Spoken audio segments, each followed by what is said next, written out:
Hoje a gente está aqui no Projeto Escuta. Meu nome é Nathalie. Meu nome é Pietro. Hoje a gente está aqui com a Cristiane e com a Thaís, que são... Eu sou Thaís, eu sou psicóloga. Eu sou Cristiane, sou assistente social e nós trabalhamos no serviço especializado de apoio ao processo educativo e a gente atende as escolas do estado aqui de Três Lagoas em modalidade de itinerância. Isso. Hoje a gente está aqui para um podcast, um bate-papo mais espontâneo com elas, sobre o Maio Laranja. Então a gente vai começar perguntando para vocês mais ou menos como originou essa questão do Maio Laranja. Então, aconteceu um crime que chocou o país, né? Em 1973, uma criança de 8 anos, chamada Araceli, ela desapareceu e foi encontrada depois de 7 dias com o corpo todo desconfigurado por ácido. E ela foi espancada, né? Ela foi estuprada e ela foi morta. E aí, em 2000, né? Eles instituíram esse dia nacional, no 18 de maio, que foi quando aconteceu esse crime. Eles instituíram o Dia Nacional, 18 de maio, de combate, né, e enfrentamento ao abuso e exploração sexual de crianças e adolescentes, através da informação de campanhas preventivas como essa que a gente está fazendo aqui, para divulgar através da informação. Sim. E teria diferença entre o abuso e a exploração sexual? Sim. O abuso, a própria palavra fala, abusar, né? É tocar. Então, é o abusador realizando atos sexuais com as crianças e adolescentes sem o seu consentimento. E a criança e o adolescente nem tem consciência de que está fazendo isso, mas o abusador tem, porque ele faz isso para satisfazer o seu próprio prazer. E a exploração sexual, ela já diz explorar, já visa dinheiro. Então é um trabalho que crianças e adolescentes realizam através do dinheiro ou outras formas de pagamento. E muitas vezes essas crianças elas são obrigadas a se prostituírem porque elas são violentadas dentro da sua própria família, né? Elas são violentadas, elas sofrem violência doméstica, são abusadas e às vezes elas não têm condição de sobreviver e acabam se prostituindo para manter as suas condições básicas de sobrevivência. Sim. Eu vou fazer uma pergunta aqui para você também. Como identificar uma criança que sofre ou sofreu abuso infantil e exploração sexual? Existem muitas formas de identificar, mas eu acho que é importante a gente deixar claro que não é uma regra, né? Eu vou falar aqui para vocês alguns comportamentos que podem ser identificados como um abuso ou como uma exploração sexual, mas não necessariamente aquele comportamento ele vai designar para não, essa criança está sofrendo abuso, tá? Então a gente tem, por exemplo, mudanças de comportamento, às vezes é aquela criança ou aquele adolescente que é super ativo, que tem uma socialização, e aí por um determinado momento ele para de se socializar, né? Ele já não quer mais estar em grupos, ele começa a se isolar, ele próprio se exclui, prefere ficar sozinho do que estar próximo de outras pessoas. Algo também que pode acontecer, manchas pelo corpo, né? Às vezes roxos, às vezes de pegadas, porque o próprio agressor ou abusador, né, apertou aquela criança ou aquele adolescente. É uma regra? Não é.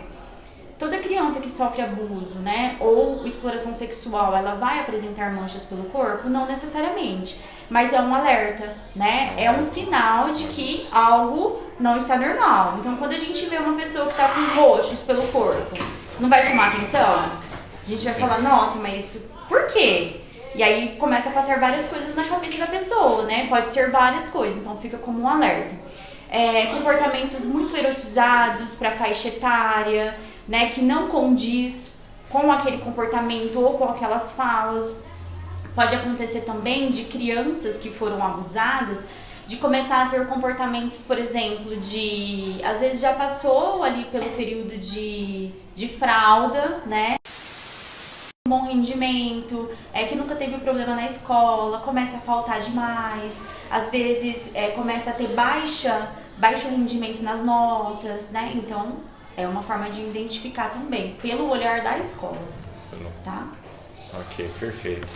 Outra pergunta que eu vou gostar de falar para você também é como podemos ajudar quando nos contam algo que pode ser índice de abuso e depois quais as estratégias para lidar com essa pessoa. Olha, eu costumo dizer que o mais importante, não escolha não fazer nada, né? Porque às vezes aquela pessoa, aquela criança ou aquele adolescente, ele vai identificar que ele está sendo vítima de um abuso. E aí quando ele relata para alguém, né, aquela situação, às vezes aquela outra pessoa ela não quer se comprometer, ela não quer pegar a responsabilidade daquilo, por às vezes ela ficar com medo do que se ela falar para alguém, do que essas pessoas vão fazer. Então assim, nunca escolha não fazer nada. A partir do momento que chega, que a pessoa relata, é um pedido de ajuda, né? E a partir do momento que chega esse pedido de ajuda, o mais importante também, não julgar, né? Então não julgue a fala daquela pessoa, a realidade de uma pessoa que não é nossa, né? Nós não vivemos, nós não passamos por isso. Então assim, as pessoas muitas vezes, elas vão querer investigar, elas vão querer julgar para saber se é certo, se é errado. Ah, mas será que foi tudo isso mesmo? Mas será que as coisas aconteceram da forma como esse adolescente ou essa criança está contando? Eu acho que é melhor a gente observar melhor para ver se é isso mesmo. Então assim, esse não é o nosso papel. Então a gente precisa o quê? Não julgar, a gente precisa acolher. E quando eu falo em acolhimento, é uma escuta ativa. Sabe quando às vezes vocês vão conversar com algum amigo, desabafar sobre alguma situação, e aí o amigo fica com o celular na mão, ou fica lendo as mensagens ali no celular, e aí você tá ali desabafando, tá contando, e o amigo não tá nem aí pro que você tá falando? Então quando a gente fala sobre escuta ativa, é eu pegar meu celular e deixar ele de lado e falar, eu tô aqui pra você, né? De que forma que eu posso te ajudar? A pessoa, para ela ter chegado ao ponto de relatar que aquilo aconteceu, é porque ela confia em você, né? Ali ela já quebrou várias barreiras. Exatamente, porque ela tem medo, ela se sente culpada. Infelizmente, a culpa não é dela, mas pode vir um sentimento de culpa sobre aquela situação. Ela pode ter medo do julgamento, porque é o que a maioria das pessoas fazem, que é o julgar. Então, se ela está se abrindo para você, é porque ela confia em você. E de alguma forma, ela está depositando essa confiança para que você a ajude, né? Então assim, faça aquela escutativa de estar ali para a pessoa. A gente ouve muito que são dúvidas que as pessoas têm, né? Mas quando eu ouço isso, eu não sei o que dizer, o que eu vou falar. O fato de você estar ali ouvindo 100%, você já está fazendo muito. O né? silêncio fala mais do que palavras. Exatamente. Às vezes você não precisa falar, às vezes o que você vai falar vai até atrapalhar. Né? Então, se você não sabe o que dizer, não diga, mas esteja ali inteiro para ouvir aquela pessoa, acolher aquela pessoa, mostrar para ela que ela está segura dali para frente, né? Vamos supor que aconteça alguma situação na escola, que vocês recebam esse relato de algum colega aqui de vocês. Vocês, enquanto menores de idade, vocês têm uma instituição, né, que é uma rede de apoio, que é a escola. Então, aqui vocês têm os professores, vocês têm a equipe escolar, coordenadores, a direção escolar. Então, vocês têm todo um amparo aqui de vários profissionais que podem auxiliar vocês.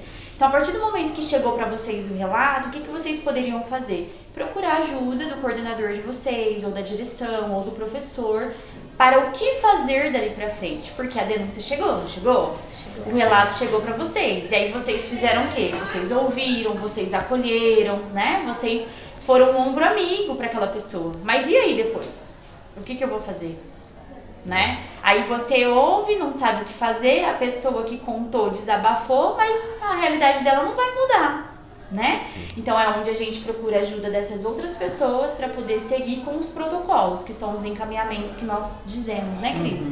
Então a gente faz o que? A gente relata para a escola, e aí a gente faz o encaminhamento, né, para o conselho tutelar. Aí entra todo um parâmetro, né? Os registros em ata, registro no sistema. E aí a gente vai, a partir do momento que chega o relato para nós, nem sempre a gente vai chamar a família, porque a maioria dos índices de abuso é intrafamiliar, que é o que acontece dentro do ambiente familiar. Então, muitas vezes a gente não vai chamar a família, a gente pula e passa direto para o conselho tutelar. E aí, por que o conselho tutelar? Porque o conselho é o órgão de entrada para garantia do direito das crianças e dos adolescentes. Então, quando a gente fala de abuso, a gente está falando de uma violação de direito. E se a gente está falando de violação de direito, a gente precisa encaminhar para quem vai garantir esse direito que foi violado, que é nesse caso especificamente. A denúncia é feita mais por escolas, por familiares próximos? Os maiores índices que nós temos de denúncia acontece dentro do ambiente escolar. É onde eles têm vínculo, né? Porque a escola é um ponto de apoio nessa rede de proteção. né? E aí eles têm essa confiança e na escola que eles se manifestam. E o professor passa a maior parte do tempo com esse aluno. O aluno ele passa mais tempo dentro da escola do que própria casa dele. E aí é onde ele se manifesta, ele se relaciona, ele cria vínculos de amizade, onde ele se sente seguro para falar. E o que é importante a gente ressaltar aqui, que o Estado, que a Secretaria Estadual do Mato Grosso do Sul, ela tem esse sistema, que é o Sistema de Notificação Escolar, né, que é o SNOI. Esse sistema, a gente notifica tanto a violação de direito quanto a busca ativa, que é a infrequência escolar. E ele está interligado com os conselheiros tutelares do Estado. Então, quando você insere no sistema, registra a ata, faz todo esse procedimento que a Thaís acabou de explicar, a gente encaminha para a rede de proteção com o que ela precisar. De repente a família está em vulnerabilidade social e econômica, você tem que encaminhar não só para o Conselho Tutelar, mas também para o CRAS, que é onde vai prover essa renda, esse benefício de cesta básica. Às vezes a família está com problema de doença, né? Um familiar, aí encaminha também para a saúde, a própria pessoa tem que ser encaminhada, como a Thaís falou, para atendimento psicológico. Então a gente precisa dessa rede para assistir essa família, para que ela possa superar essas dificuldades que ela está vivenciando. Tem o CREAS, que é o Centro Especializado de Atendimento à Criança e Adolescente, porque ele é especializado. Por quê? Porque ele trabalha quando há o rompimento, a violação do direito naquela família. Então é uma equipe multidisciplinar que atende também. Também tem o CRAM, que atende a mulher vítima de violência doméstica. Então aqui, Três Lagoas tem uma rede muito extensa de instituições que assistem os direitos das pessoas, do cidadão. Então é importante que a escola faça esses encaminhamentos também. Exatamente. Igual como você disse, a gente pode tirar o abusador de perto da criança, mas não o abuso da criança. Por isso que é muito importante ter a questão da psicologia, a questão social ali perto, acompanhar também. Às vezes tem essa questão do abuso, tem a pessoa que abusou da pessoa da outra ali. E também não é só sobre crianças, igual você falou, da mulher também. Tem vários acontecimentos. Em tudo, qualquer lugar que você vê. Hoje em dia, uma mulher tem medo de sair agora na rua de noite sozinha, por vários acontecimentos.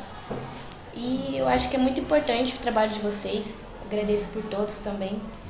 E parabéns pelo trabalho de vocês. Obrigada. Esse foi o podcast. Nós agradecemos pelo convite. Eu acredito que é muito importante para o nosso fazer debater sobre esses assuntos, a gente pontuar sobre esses assuntos, a gente oportunizar esses momentos de roda de conversa mesmo, que a gente possa pontuar situações, porque muitas vezes está acontecendo do nosso lado e a gente não sabe.